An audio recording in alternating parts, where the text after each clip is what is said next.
Hello everyone, फिर से मैं आप लोग के लिए बहुत ही इंटरेस्टिंग न्यू ड्रामा लेकर आ गई हूँ जिसकी स्टोरी बहुत ज्यादा स्वीट एंड फनी भी है, जो कि आप लोग को पसंद आने वाली है। इससे पहले आप वीडियो को लाइक कर दो और अभी तक आपने चैनल को सब्सक्राइब ना किया हो तो प्लीज कर दो। ड्रामा की शुरुआत हमारी फीमेल लीड सूजी से होती है, जिसे अभी एक लड़की जगा रही होती है और उसे ब्यूटीफुल लड़की बोल रही होती है। तो सूजी काफी शॉक होती है ये सोचकर कि वो तो एक ओल्ड आंटी है और उसे कोई ब्यूटीफुल लड़की बोल रही है। वो लड़की यहाँ पर उसे उसका फोन मांग रही होती है ताकि वो अपनी फेवरेट आइडल लियोन को अपना वोट दे सके। सूजी शॉक होती है लियोन का नाम सुनकर कि वो तो 20 साल पहले की फेमस आइडल थी, क्योंकि अभी उसका परफॉर्मेंस टीवी में चल रहा होता है। तो सूजी को शॉक लग रहा होता है कि वो 2005 में आ गई है। तो वो समझ जाती है कि मैं रीबॉर्न हो चुकी हूँ। फिर हमें फ्लैशबैक में दिखाते हैं कि सूजी असल में बहुत ही ओल्ड हो चुकी होती है और उसने जो फैमिली बिजनेस अपने मेहनत के दम पर इतने सालों में ग्रो करी थी, वो सब उसके बेटे की वजह से बर्बाद हो जाता है। उसका हाउसकीपर आकर उसे बैड न्यूज सुना रहा होता है कि उन लोग की जो लास्ट फैक्ट्री बची थी वो भी उसके बेटे ने बेच दिया अपनी एक्स गर्लफ्रेंड के कहने पर, और वो लड़की तो उससे सारे पैसे लूट कर भाग भी गई। और हाउसकीपर बता रहा होता है कि इसलिए आपका बेटा चैन आपको देखने के लिए बहुत ही एम्बैरेस फील कर रहा था, इसलिए वो जा रहा है अपनी जान देने के लिए। सूजी ये सुनकर और शॉक होती है और बहुत ज्यादा बीमार हो जाती है और इस तरीके से उसकी मौत होती है। फ्लैशबैक खत्म होता है और सूजी अब सोच लेती है कि उसका बेटा कोई काम का नहीं था, इसलिए अपनी यूथ वो वेस्ट नहीं करेगी और उसे वो पैदा ही नहीं करेगी। और फिर वो अभी सोचने लगती है कि वो 2005 के टाइम पे रिबॉर्न हुई है, इसका मतलब है कि उसका बेटा तो अभी 18 साल का होगा। तभी इतने में सूजी देखती है कि चैन यहाँ पर बोर्ड गेम खेल रहा है, तो वो बहुत ज्यादा गुस्सा हो जाती है और उसके पास आकर उसे चिल्लाने लगती है कि वो स्कूल स्किप करके यहाँ पर गेम खेलने आ गया। तो वो कहता है कि तुम कौन हो आखिर और मुझे क्यों तंग कर रही हो। तो सूजी चिल्लाती है कि अब तुम मुझे ना पहचानने का नाटक कर रहे हो। तभी इतने में अचानक से वो अपने आप को आईने में देख लेती है और बहुत ज्यादा शॉक हो जाती है कि वो इतनी यंग दिख रही है और उसके बाल भी ब्लैक है। ऐसी तो वो जब 18 की थी तब दिखती थी। वो बहुत ज्यादा खुश हो जाती है कि वो सिर्फ 20 साल पहले के टाइम पे रीबॉर्न नहीं हुई है, बल्कि उससे शक्ल और एज तो अपनी 18 ईयर वाली मिल गई है। और साथ ही ये तो वो टाइम था जिस टाइम पर उसने अपनी कंपनी काफी ग्रो कर ली थी और वो बहुत अमीर हो चुकी थी। वो तो अपना चेहरा ही देखकर इतनी ज्यादा खुश भी जा रही होती है और सोचती है कि तभी उसके बेटे ने उसे ऐसे देखकर पहचान नहीं पाया है। चैन जिन लड़कों के साथ यहाँ पर गेम खेलने आया होता है वो लोग उसे कहने लगते हैं कि लगता है ये ब्यूटीफुल लड़की तेरा अटेंशन पाने के लिए सब कर रही थी। चैन बड़ा खुश हो जाता है और सूजी से कहने लगता है कि ब्यूटीफुल लड़की, तुमने मेरा अटेंशन पाने में सक्सीड हो गई हो, तो ठीक है तुम मेरी गर्लफ्रेंड बन सकती हो, लेकिन अभी तुम्हें लाइन में रहना होगा, तुमसे पहले भी बहुत लड़की है। सूजी इस बात पे बहुत ज्यादा गुस्सा हो जाती है और फिर उसे मारने लगती है कि तुम बहुत ज्यादा बिगड़ चुके हो। इधर से उधर भाग रहा होता है और कहने लगता है कि मैं समझ गया, तुम पक्का मेरी मॉम की सेक्रेटरी होंगी ना, और तुम्हें मेरी मॉम ने भेजी होगी मुझ पे नजर रखने के लिए। देखो लगता है तुम काम पर नहीं आई हो, इसलिए तुम्हें कुछ भी रूल्स नहीं पता है। वो उसे पैसे देने लगता है और कहता है कि ये पैसे रखो और मेरी मॉम को जाकर बता देना कि मैं स्कूल में अच्छे से बिहेव कर रहा हूँ, फिक्र मत करो, तुम्हें और फायदा मिलता रहेगा मेरा साथ देने का। ऐसा बोलकर फिर वो उसे और पैसे ऑफर कर रहा होता है, पर सूजी नहीं ले रही होती है, वो और बढ़ाने लगता है। अब इतने में सूजी यहाँ पर स्टिक उठाती है और तुरंत ही फिर उसे मारने लगती है और उसे मारते हुए भगा भगा कर यहाँ से लेकर जाती है। और वो उसे कह रहा होता है कि मेरी मॉम भी मुझे कंट्रोल नहीं कर पाती है, तो तुम कौन होती हो। और फिर वो यहाँ उसे पकड़ के उसके स्कूल तक ले आती है और जबरदस्ती उसे स्कूल भेज रही होती है। तो फिर वो कहने लगता है कि सेक्रेटरी सिस्टर, तुम्हें मेरी हेल्प नहीं करनी है तो कोई बात नहीं, लेकिन मेरे पैसे तो मुझे रिटर्न कर दो। और वो उसे प्लीज कर रहा होता है। तो यहाँ पर सूजी उसे किक करती है और कहती है कि चुपचाप स्कूल जाओ, और इसे डरा के वो स्कूल भेज देती है। और सूजी ने अब डिसाइड कर ली होती है कि इस लाइफ में वो अपने बेटे को अच्छे से सबक सिखा के रहेगी ताकि इस बार वो उसे बर्बाद ना करे पिछली लाइफ की तरह। फिर हम देखते हैं कि सूजी जाकर अपनी कंपनी को बेच देती है। तो उसकी सेक्रेटरी उसे कॉल करके कह रही होती है कि वो सच में कंपनी को बेचने का काम करना चाहती है। सूजी ने डिसाइड करी होती है कि इससे पहले उसका बिगड़ा हुआ बेटा उसे बर्बाद करे और उसकी कंपनी को बेच के खा जाए, इससे पहले वो अपने लिए इंतजाम कर देगी। और उसने अपनी कंपनी को बेचकर उसके बदले में बहुत सारी प्रॉपर्टीज खरीद ली होती है। और यहाँ पर एजेंट आकर उसे बताता है कि उसने उसके लिए 50 अच्छे घर खरीद लिए उसके नाम पर, जो कि बहुत ही अच्छी जगह पर है। तो सूजी खुश हुई होती है। इतने में उसे चैन का कॉल आया होता है और वो कह रहा होता है कि मॉम मुझे 3000 ट्रांसफर करो, मुझे अर्जेंट काम है। तो वो तुरंत ही कॉल कट कर देती है और सोचती है कि ये सपने में सोचे, ये मेरे पैसे तो मैं अपनी मर्जी के हिसाब से खर्च करूंगी। फिर सूजी अपनी इन सारी 50 घर की प्रॉपर्टी के कॉन्ट्रैक्ट उठाकर एक खुश हो रही होती है और फिर वो अपने घर आ जाती है। यहाँ पर वो अपना घर देखकर खुश होने लगती है और अपने घर से बातें करने लगती है कि इस बार वो अपने घर को प्रोटेक्ट करके रहेगी और अपने बेटे को इसे बेचने नहीं देगी। इतने में फिर सूजी को आवाज आती है कि घर पे कोई आ रहा है, तो वो जाकर दरवाजे पर कान लगाती है और सुनती है यहाँ पर चैन आया हुआ है। वो गुस्सा होती है कि अभी इसको स्कूल छोड़कर आई थी और इतनी जल्दी स्कूल स्किप करके फिर घर आ गए। वो यहाँ पर छुप जाती है और चैन घर पे आकर अपने किसी फ्रेंड से कॉल पर बात कर रहा होता है और उसे कह रहा होता है कि शाह तुम फिक्र मत करो, मैं पैसे का इंतजाम करता हूँ। मेरी मॉम मुझे पैसे नहीं दे रही तो क्या हुआ, मैं घर से कैसे भी लेकर आऊंगा। और वो कह रहा होता है कि मेरी मॉम को पता भी नहीं लगेगा। फिर यहाँ पर वो घर में कोई चीज ढूंढ रहा होता है जो कि अच्छे प्राइस की हो और वो उसके बदले में पैसे ले सके। उसे यहाँ पर एक एंटीक मिल जाता है और वो सोचता है कि इसके तो अच्छे पैसे मिल जाएंगे। सूजी ये देखती होती है और उसे बहुत गुस्सा आती है कि मैंने इसे पैसे नहीं दी तो ये घर की चीजें चुराएगा, अभी तो मैं इसे छोड़ूंगी नहीं। और वो कोई चीज उठाकर उसे मारने जा रही होती है, पर इतने में चैन कॉल पर अपने उसी फ्रेंड शाह से बोल रहा होता है कि तुम ये पैसे ले लो और अपनी मॉम का ट्रीटमेंट करवा लो, आखिर तुम्हें अपनी मॉम की सर्जरी करवानी है ना। तो ये सुनकर फिर वो छुप जाती है और उसकी बातें सुनने लगती है। चैन अपने फ्रेंड से कॉल पर कह रहा होता है कि फिक्र मत करो, मैं तुम्हें समझ सकता हूँ, तुम्हें अभी अर्जेंट में कोई पैसे देने की जरूरत नहीं है। अगर तुम्हारी जगह मेरी मॉम भी बीमार होती तो मैं अपनी किडनी तक भेज देता उन्हें ठीक करवाने के लिए, लेकिन नहीं, मेरी मॉम कभी बीमार नहीं हो सकती। मैं चाहता हूँ कि वो हमेशा सेफ रहे और वो एक हेल्दी लाइफ जिए। तो ये सुनकर सूजी यहाँ पर इमोशनल हो जाती है और उसे वो स्टिक भी नीचे गिर जाता है। तो फिर चैन डर जाता है, चिल्लाने लगता है कि कौन है यहाँ पर। तो सूजी कहती है कि मैं हूँ और तुम चोर को पकड़ने आई हो। तो चैन कहता है कि ये मेरी मॉम की चीज है तो तुम्हारा इससे क्या लेना देना। तो वो कहती है कि मैं ही तुम्हारी मॉम हूँ। तो चैन तो फिर शॉक हो जाता है और सूजी फिर उसे पूरी डिटेल में स्टोरी बताती है कि कैसे वो रिबॉर्न हो गई है।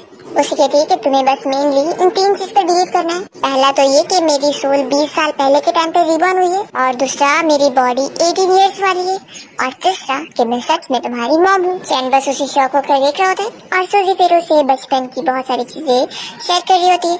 वो पहला तो उसे बताती है कि वो पैदा ही ऐसे व्हाइट हेयर के साथ हुआ था और बचपन से ही उसे इस बात का बहुत ही बुरा लगता था कि वो अपने सारे फ्रेंड्स लोग से अलग क्यों है। और दूसरा उसे पीनट से एलर्जी है, पीनट खाने पर उसे पूरी बॉडी में रैशेस हो जाते हैं। और वो उसकी नापसंद वाली वेजिटेबल के बारे में भी बताती है और कहती है कि तुम्हें नूडल्स में भी ज्यादा विनेगर डालकर खाना पसंद है। अब बताओ, अगर मैं तुम्हारी मॉम ना होती तो मुझे ये सारी चीजें कैसे पता होती। तो चैन कहता है कि नहीं, तुम मेरी मॉम नहीं हो सकती, मेरी मॉम तो मुझे समझती ही नहीं है। मेरी मॉम की नजरों में तो सिर्फ काम काम काम है। इवन पेरेंट टीचर मीटिंग में भी वो अपनी सेक्रेटरी को भेजती है और वो पूरे साल बस काम काम करती रहती है। इवन वो मेरे साथ ठीक से खाना भी बैठ कर नहीं खाती। तो आखिर उन्हें ये क्या पता होगा कि मुझे नूडल्स में विनेगर डालकर खाना पसंद है। तो सूजी से कहने लगती है कि मैं इतना काम इसलिए करती थी क्योंकि मैं तुम्हें एक अच्छा फ्यूचर देना चाहती थी। चैन कहता है कि ऐसी बात है तो ये बताओ कि फ्यूचर में क्या फिर मैं खुश रहने वाला हूँ। ये सुनकर फिर वो चुप हो जाती है और वो याद करने लगती है कि उसके हाउसकीपर ने तो बताया था कि कैसे जब उसकी एक्स गर्लफ्रेंड उसे लूट कर भाग गई थी तो वो इतना एम्बैरस हो गया था कि उसने अपनी मॉम को बर्बाद कर दिया, इसलिए वो तो अपनी जान देने चला गया था। इस बारे में सूजी यहाँ पर चैन को कुछ नहीं कह पाती है। तो वो कहता है कि मुझे पता था कि ये सब आखिर सच कैसे हो सकता है, तुम मुझे मजाक कर रही थी ना। सूजी कहती है कि मेरे पास क्या कोई रीजन है तुमसे ऐसा झूठ बोलने के लिए। अगर तुम रोज क्लास स्किप करोगे, पढ़ाई नहीं करोगे और बस लड़कीबाजी करोगे तो तुम्हें लगता है कि तुम्हारी मॉम से ज्यादा किसी और को इन सब से फर्क पड़ेगा। फिर सूजी जाकर पुराना एल्बम उठा के लाती है और उसे अपनी यंग टाइम वाली फोटो दिखाती है। तो चैन फोटो देखकर शॉक होता है कि तुम तो बिल्कुल मेरी मॉम के यंग टाइम वाली दिख रही हो। तो वो कहती है कि अब तो तुम्हें बिलीव हो गया होगा ना कि मैं ही तुम्हारी मॉम हूँ। यहाँ पर चैन तो शॉक होकर और भी फोटोज अच्छे से देख रहा होता है। पर देखते देखते में चैन को यहाँ पर सूजी के साथ एक लड़के की भी फोटो मिलती है जिसमें वो उसे हक करके खड़ी होती है, पर उस लड़के का मुंह वो देख नहीं पाता क्योंकि उसने उसे स्क्रैच कर दी होती है। सूजी जल्दी से वो फोटो ले लेती है। तो चैन कहता है कि पक्का वो मेरे डैड होंगे ना। फिर हम हमारे मेल लीड जो को देखते हैं जिससे अभी यहाँ पर होश आया होता है और वो देखता है कि ये 2005 है। तो वो भी शॉक हो जाता है कि वो रीबॉर्न हो गया। तो यहाँ पर सूजी तो चैन को कह देती है कि तुम उस बंदे का नाम भी मेरे सामने मत लो, वो एक स्कम्बैग है और कुछ नहीं। फिर चैन यहाँ पर सूजी की फैक्ट्री वाली फोटो भी देख लेता है और कहता है कि मॉम, क्या आप इतनी यंग एज से ही फैक्ट्री में काम करने लग गई थी? तो सूजी बताती है कि हाँ, स्कूल से निकलने के बाद ही मैं काम करना स्टार्ट कर चुकी थी। तो फिर वो कहता है कि अच्छा मॉम, आप खुद ही स्कूल में लगता है अच्छे से पढ़ाई नहीं करती थी और आप मुझे रोज पढ़ाई करने के लिए बोलती रहती है और रोज स्कूल भेजती रहती है। तो सूजी उसे चिल्लाती है कि मेरे पास उस टाइम पर पैसे नहीं थे पढ़ने को, और इसलिए तो मैंने इतने काम करके तुम्हारे लिए इतने पैसे जमा कर रही हूँ ताकि तुम इतनी अच्छी स्कूल में पढ़ सको। जो मेरी लाइफ में मुझे नहीं मिला वो मैं तुम्हें दे रही हूँ और तुम्हें देख लो।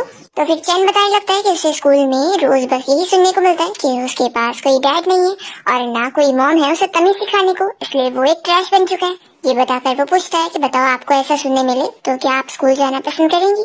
तो सूजी जानने के बाद शौक होती है और कहती है कि तुम्हें ये सब सुनने को मिलता है। तो फिर वो कहता है कि वैसे भी अब आपको ये सब बता के क्या ही फायदा है, मैं अब स्कूल जा रहा हूँ। तो सूजी उसे रोकती है और फिर सूजी अपने छुपाए हुए 3000 उसे दे देती है और कहती है कि ये अपने उससे क्लासमेट की मॉम का ट्रीटमेंट करवाने के लिए उसे दे देना। चैन कहता है कि मॉम, आपने सारी बातें सुन ली? सूजी कहती है कि हाँ, लेकिन ये बताओ कि आखिर ये शाओ है कौन?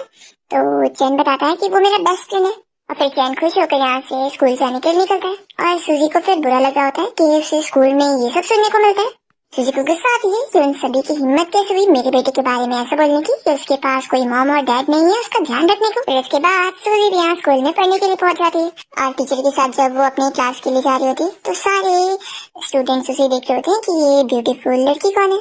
सूजी तो खुश हो रही होती है कि उसने स्कूल से ड्रॉप आउट होने के बाद कभी सोची भी नहीं थी कि उसे वापस से हाई स्कूल जाने का मौका मिलेगा।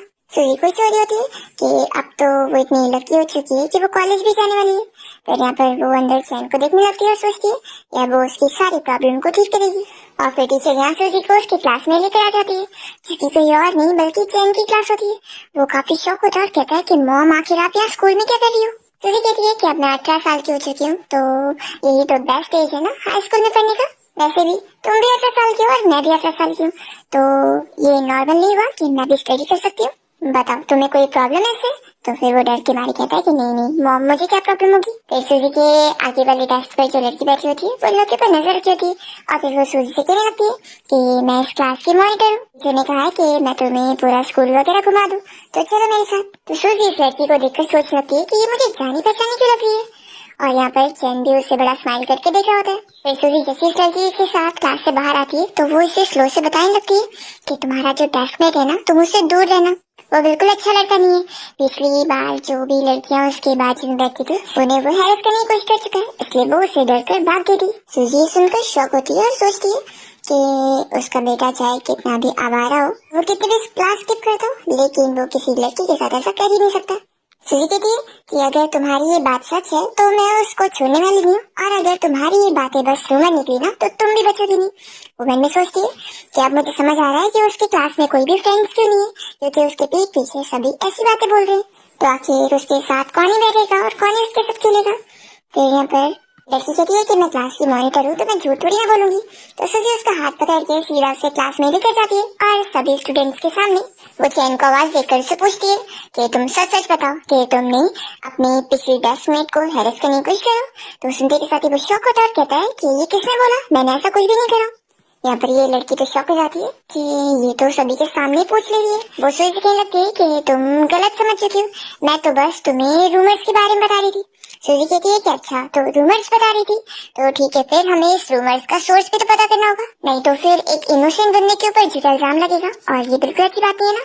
सारे क्लासमेट यहाँ पर शॉक हो जाते हैं कि क्या ये सब बस झूठी रूमर थी, हम लोग तो सच में चैन को ऐसी टाइप का समझ रहे थे। फिर यहाँ पर सूजी सभी से बारी बारी पूछते जाती है कि उन लोगों में से कौन ये रूमर फैला रहा है। तो फिर वो लोग तो लास्ट में इस क्लास मॉनिटर का ही नाम लेके रखते हैं कि उसी ने ये रूमर फैलाई है।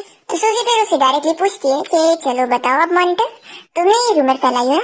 तो वो झूठा रोने का नाटक करते हुए कहने लगती है, मैं बस जेलस थी कि चैन के पास कोई भी लड़की ना बैठे, इसलिए ही मैंने ऐसा बोली ताकि उससे लड़कियां दूर हो जाए। और ऐसा बोलकर वो रोने का नाटक करते हुए बाहर चली जाती है। फिर चैन बड़ा खुश होता है और वो क्लास में फिर सभी के सामने कहने लगता है कि जाने दो, ये बस रूमर है ना, अभी क्लियर हो गया तो अच्छी बात है, तो मैं किसी से भी दुश्मनी नहीं ले रहा हूँ, चाहता हूँ कि हम सभी स्टूडेंट्स के बीच में हारमोनी ऐसी बनी रहे, तो तुम लोग को शाव को भी ब्लेम करने की जरूरत नहीं है। तो सूजी यहाँ पर शाव का नाम सुनते ही शॉक होती है और वो अब जाकर समझ पाती है कि यही तो उसके बेटे की एक्स गर्लफ्रेंड थी, जो कि उसे फूल बनाकर उसके सारे पैसे लूट कर भाग गई और वो उसे झूठा प्यार में लेकर बस उसका यूज किया करती थी। सूजी फिर तुरंत यहाँ चैन को समझाने लगती है कि तुम शाओ से दूर रहोगे, मुझसे प्रॉमिस करो। तो वो कहता है कि मॉम आखिर क्यों? तो सूजी कहती है कि जितना कह रही हो उतना करो। टेरेस पर शाओ यहाँ पर चैन का इंतजार कर रही होती है और जैसे वो आता है तो वो कहने लगती है कि कहीं तुम मुझसे गुस्सा तो नहीं हो? तो कहता है कि मैं तुमसे गुस्सा कैसे हो सकता हूँ, तुम तो मेरी बेस्ट फ्रेंड हो। तब यहाँ पर सूजी पहुंच जाती है और वो चैन का कान पकड़ के नोचती है और चिल्लाती है कि तुम्हारी फ्रेंड ये, वो तो कोई लड़का था ना? तो चैन बताता है कि नहीं मॉम, यही मेरी फ्रेंड है। तो सूजी यहाँ पर शॉक होती है कि वो जिस फ्रेंड के लिए पैसे लेकर जाने वाला था उसकी मॉम के ट्रीटमेंट के लिए, वो ये झूठी लड़की थी। फिर शाह सूजी से कहने लगती है कि आखिर तुम कौन हो और तुम आखिर चैन को इतने ऑर्डर वगैरह क्यों दे रही हो? तो सूजी कहती है कि तुम मेरी आइडेंटिटी जानने लायक कोई हो नहीं जिससे मैं बताऊंगी, और वैसे तुमने जो ये वॉच पहनी हो वो बड़ी महंगी लग रही है। तो शाह बताने लगती है कि ये लिमिटेड एडिशन वाली वॉच है जो कि इसी साल आई है। सूजी कहती है कि अच्छा, तो इतनी महंगी वॉच लेने के पास तुम्हारे पास पैसे थे, लेकिन अपनी मॉम का ट्रीटमेंट करवाने के लिए सिर्फ 3,000 नहीं थे। तो फिर शाह बहाने करने लगती है कि ये मेरे कजिन ने मुझे दिलाया। तो सूजी कहती है कि अच्छा, तो तुम्हारा कजिन इतना महान है कि उसने तुम्हें इतनी महंगी वॉच दिला दिया, लेकिन वो तुम्हारी मॉम का ट्रीटमेंट करवाने के लिए तुम्हें 3,000 नहीं दे पाया, कि तुम्हें दूसरों से उधार लेने पड़ गए। तो शाह को तो गुस्सा आने लगती है कि वो उसकी सारी पोल खोल देगी, इसलिए फिर वो चैन के सामने नाटक करने लगती है कि आखिर ये कौन लड़की है, तुम इसे क्यों लेकर आए हो, ये हमारे बीच में ऐसे क्यों बोल रही है, ये एक स्ट्रेंजर है। तो सूजी बताती है कि क्योंकि उसे वो पैसे मैंने दी थी। ये सुनकर शाओ हंसने लगती है और कहती है कि क्या तुम मेरे साथ मजाक कर रही हो? तो फिर चैन बताता है कि वो बिल्कुल सही कह रही है, इसने मुझे पैसे दिए। फिर सूजी शाओ से कह देती है कि मुझे नहीं पता कि तुम्हारी मॉम सच में बीमार है कि नहीं, और तुमने किस बहाने के लिए चैन से 3,000 दी हो। चाहे जो भी रीजन हो, मुझे अपने पूरे पैसे रिटर्न चाहिए, उसमें से एक भी पैसा कम नहीं। यहाँ पर फिर चैन सूजी को रोका होता है तो वो से चिल्लाती है कि तुम्हें तो कभी मैं छोड़ूंगी नहीं, तुम्हें अब सबक सिखाऊंगी, और वो गुस्से में जाती है। फिर यहाँ पर शाओ चैन से गुस्सा होने का नाटक करने लगती है कि तुम्हें मुझसे पैसे उधार नहीं देने थे तो कोई बात नहीं, लेकिन मेरी इस तरीके से बेइज्जती नहीं करनी चाहिए थी, मुझे तो तुमसे बात ही नहीं करनी, ऐसा बोलकर वो भी गुस्से में चली जाती है। फिर रात में चैन चुपके से घर से निकल रहा होता है, अभी सूजी उठ जाती है और कहती है कि तुम कहाँ पर जा रहे हो? तो फिर वो उसे तुरंत ही पानी देने का बहाना करने लगता है। सूजी कहती है कि तुम पक्का उस शाओ से मिलने जा रहे होंगे ना, तुम्हारे दिमाग में क्या पानी भर चुका है, तुम्हें अभी तक समझ नहीं आया कि वो कैसे टाइप की लड़की है? फिर सूजी हार मान जाती है और कहने लगती है कि जाने दो, तुम्हें समझ आएगा भी कैसे, अगर तुम्हें इतनी भी समझ होती ना तो ऐसे कैसे वो लड़की तुम्हें लूट कर भाग जाती और हम लोग बैंकक्रप्ट हो जाते। तो ये सुनकर चैन शॉक होता है कि क्या बैंकक्रप्ट? फिर सूजी सोचने लगती है कि चैन ने उससे ही पूछा था कि वो फ्यूचर में कैसा होने वाला है। सूजी सोचती है कि ये सच क्रूएल है तो क्या हुआ, लेकिन मुझे उसे बताना चाहिए, अगर इसे अभी पता लगेगा तो ये आगे ठोकर खाने से बच जाएगा। फिर वो उसे कहती है कि तुम अपना फ्यूचर जानना चाहते थे ना, कि तुम फ्यूचर में कैसे रहने वाले हो, तो मैं तुम्हें बता दूं कि अगर तुमने सच में उस शाओ को डेट करे ना तो तुम एक दिन बर्बाद हो जाओगे। चैन तभी खुश जाता है और कहता है कि मॉम, क्या मैं सच में शाओ को एक दिन डेट करने वाला हूँ? तो सूजी को ये सुनने के साथ ही गुस्सा आती है और वो उसे चिल्लाती है कि तुमने हाफ सेंटेंस नहीं सुने लास्ट का, कि अगर तुम उसे डेट करोगे तो तुम बर्बाद हो जाओगे। चैन कह रहा है कि मॉम, सच्चे प्यार की कीमत तो चुकानी पड़ती है ना, टीचर भी हमें यही सिखाते। फिर वो बड़ा खुश होकर पूछने लगता है कि मॉम, क्या आप बताओगी कि मैं पहले उसे परस्यू करने वाला हूँ या फिर वो मुझे करने वाली है? तो सूजी फिर बहुत ज्यादा गुस्सा होती है और स्टिक से उसे मारने लगती है कि तुम्हें मेरी कही हुई बात समझ में नहीं आ रही है, वो बिल्कुल अच्छी लड़की नहीं है। चैन कहता है कि मॉम उसने आज बोली थी ना कि वो मेरे से सारी लड़कियों को झूठी रूमर बताकर इसलिए दूर करती थी क्योंकि वो बस जेलस थी, इसका मतलब है ना कि वो मुझे पसंद करती है। तो सूजी उसे चिल्लाती है कि इसका ये मतलब है कि वो बहुत बड़ी ग्रीन टी है और तुम्हें पता है वो तुम्हारा कितना बड़ा फूल बनाने वाली है। तो फिर चैन कहने लगता है कि मॉम, वो ऐसी नहीं है, वो ग्रीन टी हो ही नहीं सकती। सूजी उसे और मारती है और कहती है कि सच में तुम बहुत ही बड़े प्यार में पागल वाले फूल हो जिसका दिमाग ठीक हो ही नहीं सकता। और ये सब बोलकर वो उससे गुस्सा निकालते हुए उसे पिल्लों से दबाते हुए छोड़ देती है और बेचारा फिर चैन की सांस लेता है।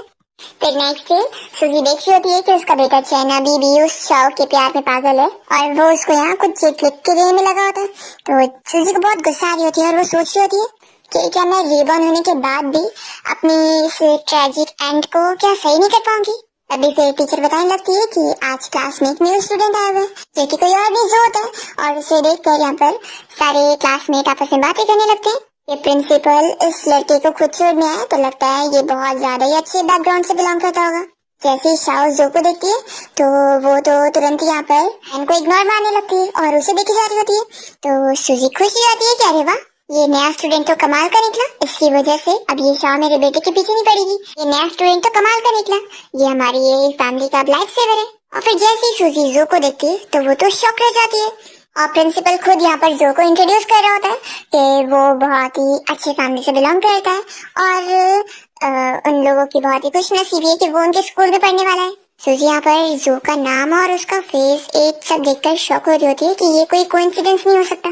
तभी यहाँ पे प्रिंसिपल जो से पूछ सकते कि क्या तुम्हें कोई चीज नहीं पसंद आ रही है, तो जो फिर स्मेल आने का नाटक कर रहा होता है। तो प्रिंसिपल सभी स्टूडेंट्स को ऑर्डर देते हैं कि आज क्लास के बाद सभी को पूरे क्लास की क्लीनिंग करनी है। और वो जो से पूछते हैं कि क्या और कुछ, तो जो कहता है कि नहीं बस। फिर प्रिंसिपल से अपना ध्यान रखने का बोलकर अपना चले जाते हैं। और तभी यहाँ पर शाव खड़ी होती है और वो टीचर से कहने लगती है कि मैं क्लास मॉनिटर हूँ, तो क्यों ना आप इस न्यू स्टूडेंट को मेरा डेस्कमेट बना दे ताकि फिर मैं इसे सारी चीजें गाइड कर सकूँ। तो टीचर जो को कहती है कि वो खुद अपनी सीट चुन सकता है। तो जो तो फिर सूजी को देखते हुए मान जाता है कि मैं क्लास मॉनिटर के बाजू में बैठ जाऊंगा। तो वो तो बड़ी खुश होती है। फिर सैनी अपनी सीट की तरफ बढ़ रहा होता है और सूजी उसे देखकर सोच रही होती है कि ये बिल्कुल उसकी तरह ही दिखता है और नाम भी सेम है, तो क्या ये उसका बेटा है? लेकिन अगर बेटा होता तो नाम थोड़ी ना कोई सेम होता है, कहीं ऐसा तो नहीं कि ये भी मेरी तरह रीबॉर्न हुआ है। और फिर वो उसे देखते हुए अपना और उसका पुराना टाइम याद कर रही होती है। सैनी ये चीज नोटिस कर रहा है कि दोनों एक दूसरे को देखे जा रहे हैं और पलक भी नहीं झपका रहे, तो बीच में हाथ करता है और देखता है कि फिर भी वो लोग एक दूसरे की ख्यालों में खोए हुए। फिर जो अपना बैठ जाता है और सूजी सोच रही होती है कि क्या ये सच में वही है, लेकिन अगर ये वही है तो उसने कुछ भी रिएक्ट क्यों नहीं किया। लेकिन हाँ, हम दोनों के रिलेशन को खत्म हुए इतने साल हो गए, तो वो अगर मुझे भूल भी गया होगा तो ये कोई सरप्राइजिंग बात नहीं है। और जो तो अपना खुश हो रहा होता है कि सूजी फाइनली मैंने तुम्हें ढूंढ लिया। तब यहाँ पर चाओ से बात करने लगती है और उससे कहती है कि मेरा नाम शाओ है, तो मुझे प्यार से शाओ शाओ बुला सकते हो। तो पीछे से सुनकर चैन जेलस हो रहा होता है और वो शाओ से कहने लगता है कि जब मैं तुम्हें शाओ शाओ बुलाना चाहता था तो तुमने मुझे मना करी थी। तो फिर वो उसे बहुत ही रूडली बात करती है और कहती है कि क्या मैं तुम्हें जानती हूँ, हम दोनों इतने क्लोज हैं। तो फिर चैन चुपचाप से पीछे बैठ जाता है। सूजी फिर तो खुश हो जाती है कि वैसे ये चाहे जो भी हो मुझे कोई अब फर्क नहीं पड़ता, क्योंकि अब इसकी वजह से ये ग्रीन टी मेरे बेटे का पीछा छोड़ चुकी है और इससे ज्यादा अच्छी बात अभी मेरे लिए क्या हो सकती है। अभी इतने में टीचर सभी स्टूडेंट्स को कहने लगती है कि अभी जल्दी एग्जाम्स आने वाले, तो उससे पहले सभी स्टूडेंट्स ग्रुप में डिवाइड हो जाए ताकि वो लोग साथ में स्टडी करें। एक लड़की फिर यहाँ पर जो के साथ स्टडी ग्रुप बनाना चाह रही होती, पर वो उसे मना कर देता है कि उसे अकेले पढ़ना पसंद है। तब यहाँ पर शाओ भी अपना चांस मारती है और जो से कहने लगती है कि तुम मेरे साथ ग्रुप बना लो ताकि फिर मैं तुम्हारी और हेल्प कर सकती हूँ। तो जो उसे भी रिजेक्ट कर देता है। तभी पीछे से चैन कहता है कि शाओ हम दोनों साथ में ग्रुप बना लेते हैं। तो वो मान जाती है कि ठीक है, अब तुम इतना सिंसियरली बोल रहे हो तो मैं हाँ बोल देती हूँ। तभी सूजी को गुस्सा आ जाती है कि उसका बेटा तो पागल ही हो गया। वो बीच में कहती है कि मुझे भी ज्वाइन करो, मैं भी तुम लोग के साथ ही स्टडी ग्रुप में रहूंगी। और वो तो सोच लेती है कि मैं इन दोनों का अकेला नहीं रहने दे सकती हूँ। अभी इतने में जोई सुनते के साथ ही कहता है कि मैं भी तुम लोग के ग्रुप को ज्वाइन करूंगा। तो चैन उससे मना करने लगता है कि तुम होते कौन हो बीच में घुसने वाले, मैं एग्री नहीं कर रहा हूँ। तभी शाओ कहती है कि नहीं, मैं तो एग्री कर रही हूँ, तुम हमें ज्वाइन करो। तो चैन कहता है कि वोट करते हैं, जिसे ज्यादा वोट मिलेगा तो ही वो ज्वाइन कर सकता है। तो जो फिर सूजी की तरफ देख रहा होता है और सूजी एग्री कर लेती है कि हाँ इसे ज्वाइन कर लेते हैं। तो यहाँ पर फिर चैन हार जाता है और जो तो बहुत ज्यादा हैप्पी होने लगता है कि उसने मुझे रिजेक्ट नहीं करी, इसका मतलब है कि वो क्या अभी भी मुझे लाइक करती है। और सूजी तो इसलिए खुश हो रही होती है क्योंकि अब जो ग्रुप में है तो शाओ उसके बेटे के ऊपर से ध्यान हटाकर इसके ऊपर ही ध्यान देगी। लोग स्टडी करने के लिए लाइब्रेरी में आ जाते हैं और चैन को गुस्सा आ रही होती है जो की वजह से, तो वो वॉशरूम चला जाता है। शाओ जो के पास जाती है और उसे कहने लगती है कि मुझे ये मैथ्स का प्रॉब्लम समझ नहीं आ रहा, तो तुम हेल्प कर दोगे समझाने में। और वो जानबूझ के उसके एकदम क्लोज आ रही होती है। तो यहाँ पर सूजी खुश होने लगती है। जो कह रहता है कि हेल्प तो मैं कर दूंगा लेकिन थोड़ा डिस्टेंस मेंटेन करो। तो शाओ फिर खुद गिरने का नाटक करती है और कहने लगती है कि अरे मेरे पैर में लगता है मोच आ गई है, मैं उठ नहीं पा रही हूँ। और वो मन में सोच होती है कि बस जल्दी से मुझे वो उठा दे। पर तभी यहाँ पर चैन आ जाता है और कहने लगता है तुम्हारे पैर में दर्द हो रहा है, रुको मैं तुम्हें अभी डॉक्टर के पास लेके चलता हूँ। शाओ मना भी कर रही होती है तो भी वो उसे पकड़ के अपने साथ लेकर जाता है। तो सूजी को बहुत ज्यादा गुस्सा आती है। अभी जो उसे पूछने लगता है कि तुम्हारा मैथ्स टेस्ट सॉल्व हो गया, तो वो कहती है कि नहीं और गुस्से में बैठ जाती है कि उसका ध्यान अभी दूसरी चीजों में लगा हुआ है, तो मैथ्स की होमवर्क वो कब करेगी। तो जो से पूछता है कि क्या तुम्हें मेरी कोई हेल्प चाहिए, तो वो बहुत ज्यादा खुश जाती है और कहती है कि हाँ मुझे हेल्प चाहिए, मैं चाहती हूँ कि तुम क्या शाओ के साथ इतना कोल्ड बिहेव करना बंद करोगे। तो जो शाओ को जाता है कि इसके कहने का मतलब क्या है। फिर नेक्स्ट सीन हम देखते हैं कि टीचर क्लीनिंग टास्क दे रही होती है और सभी को अलग अलग जगह पे डिवाइड कर रही होती है। तो शाओ हाथ उठाती है और टीचर से कहने लगती है कि मेरे पैर में मोच आ गई है, तो मैं ज्यादा हैवी वर्क नहीं कर पाऊंगी, तो क्या मैं सिर्फ लाइब्रेरी की क्लीनिंग कर सकती हूँ। अब यहाँ पर चैन बड़ा हीरो बनने के लिए कहने लगता है कि टीचर, इसके पैर में मोच आई है और ये अभी ठीक नहीं है, तो इसकी जगह लाइब्रेरी की क्लीनिंग भी मैं ही कर लूंगा। सूजी इस मुद्दे के साथ ही मना करती है कि बिल्कुल नहीं। वो टीचर को बताती है कि असल में चैन को रेस्पिरेशन वाली प्रॉब्लम है, इसलिए वो लाइब्रेरी क्लीनिंग के लिए नहीं जा सकता, वहाँ पर बहुत डस्ट है। चैन यहाँ पर सूजी से स्लो से कहने लगता है कि मॉम आखिर मुझे कब ऐसी प्रॉब्लम है, तो वो उसे किक करती है। तो फिर वो मान जाता है कि हाँ टीचर, मुझे ऐसी प्रॉब्लम है। फिर सूजी टीचर को सजेस्ट करी होती है कि क्यों ना जो के साथ शाओ को ग्रुप कर दिया जाए, ताकि फिर वो उसकी हेल्प कर देगा और दोनों साथ में मिलकर लाइब्रेरी क्लीन करेंगे। तो जो शौक होता है कि यहाँ पर भी वो उसे शाओ के साथ जोड़ रही और पिछली बार भी वो उसे शाओ से कोल्ड होने के लिए मना करी थी। तो वो समझ जाता है कि ये मुझे उसके साथ जोड़ रही है और चैन को दूर कर रही थी। इसका मतलब है कि ये नहीं चाहती है कि चैन और शाओ दोनों साथ में रहे। तो जो तो यहाँ पर टीचर से कह देता है कि टीचर, मुझे लाइब्रेरी में काम नहीं करना है, मैं सारे इक्विपमेंट्स उठाने का काम कर लूंगा। तो शाओ ये सुनते के साथ ही टीचर से कहने लगती है कि मैं भी जो का साथ दूंगी। तो टीचर कहती है कि तुम्हारे तो पैर में मोच आ गई थी ना, तो कहती है कि अब मैं ठीक फील कर रही हूँ और वैसे भी मैं क्लास मॉनिटर हूँ, तो मुझे सभी के लिए एग्जाम्पल बनना चाहिए और अच्छे से काम करना चाहिए। तो सूजी तो बड़ी खुश जाती है और कहने लगती है कि क्लास मॉनिटर तुम तो कितनी ज्यादा अच्छी हो। फिर यहाँ पर सूजी और चैन दोनों लाइब्रेरी क्लीन करने पहुंच जाते हैं और चैन कहने लगता है कि मॉम, पहले तो आप कह रही थी कि मुझे डस्ट से प्रॉब्लम है और अब आप ही मुझे यहाँ लाइब्रेरी में डस्ट क्लीन करने के लिए लेकर आ गई है। तो सूजी से कहती है कि तुम्हें ना डस्ट से प्रॉब्लम नहीं है, बल्कि तुम्हारे दिमाग में खराबी है, तुम्हें दिख नहीं रहा है कि वो शाओ बस तुम्हें एक बैकअप की तरह यूज कर रही थी। सोचो, अगर उसे तुम्हारे सामने कोई रिच बंदा, हैंडसम बंदा नजर आएगा ना, तो वो तुम्हें छोड़कर पहले भाग जाएगी। तो तुम जैसे पागल को क्या अभी भी उसका डॉग बन के घूमना है। चैन को फिर भी समझ नहीं आ रहा होता है। तो सूजी कहती है कि देखो, तुम जैसे छोटे बच्चे को ना बस अपनी मॉम की बातें सुननी चाहिए, नहीं तो फिर ना तुम गलत रास्ते पर चले जाओगे, तो एक दिन फ्यूचर में खुद पछताओगे। तभी इतने में टीचर इन लोगों को फिटनेस इक्विपमेंट रूम में कुछ मैगजीन्स रखने के लिए बोल रहे होते हैं। तो ये सुनकर चैन खुश हो जाता है कि हाँ मैं रख के आता हूँ। तो सूजी उसे तुरंत ही रोक देती है और वो खुद रखने जाती है और इतने में तभी यहाँ वो जो से टकरा जाती है और वो जो से पूछती है कि आखिर तुमने शर्ट क्यों नहीं पहने हो, और तभी उसकी तिल देखने लगती है और शौक होती है कि इसकी दोनों तिल वही जगह पर है। तभी जो कहता है कि यानी तुम्हें याद है, मुझे तो लगा था कि तुम्हारी याददाश्त चली गई है। तो फिर सूजी यहाँ पर जो और अपनी पास्ट डेटिंग लाइफ याद करने लगती है और फिर उसे चिल्लाती है कि यानी तुम्हें सब कुछ याद था, तुमने मुझे पहले पहचान लिया था और ऐसे प्रिटेंड कर रहे थे जैसे तुम मुझे जानते ही नहीं हो। तो फिर जो बताता है कि क्योंकि मैं श्योर नहीं था कि तुमने मुझे माफ करी हो कि नहीं।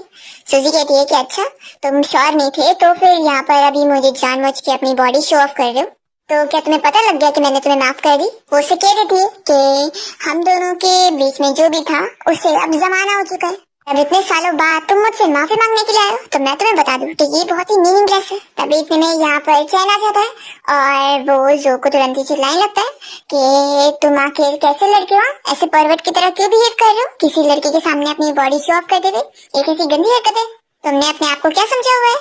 तो जो कह देता है कि मेरे और सूजी के बीच के रिलेशन में तुम्हें बोलने की जरूरत नहीं है और तुम मुझे बताओ कि उल्टा तुम हर वक्त सूजी के आसपास ही घूमते रहते हो, आखिर तुम दोनों का क्या रिलेशन है। तो चैन भी कहता है कि हमारे बीच का क्या रिलेशन है, इसमें तुम्हारा क्या मतलब। सूजी इन दोनों को ही झगड़ा करने से रोकती है और वो जो से कहती है कि तुम जाओ अपने कपड़े पहनो, और चैन से कहती है कि तुम मेरे साथ चलो लाइब्रेरी क्लीन करने के लिए। फिर चैन यहाँ पर सूजी से रास्ते में पूछ रहा होता है कि मॉम, क्या मैंने पहले कभी इस जो को कहीं देखा हो क्या, क्योंकि वो मुझे जाना पहचाना क्यों लगता है और ऐसा लगता है कि मेरे से ज्यादा तो वो आपको जानता है। तो सूजी उसके फेस पे टच करती है और मन ही मन सोच रही होती है कि तुमने उसे देखा नहीं है, बल्कि तुम तो पूरे ही के पूरे उसकी तरह ही बनते जा रहे हो, तुम्हारी नाक और मुंह सेम उसकी तरह ही है।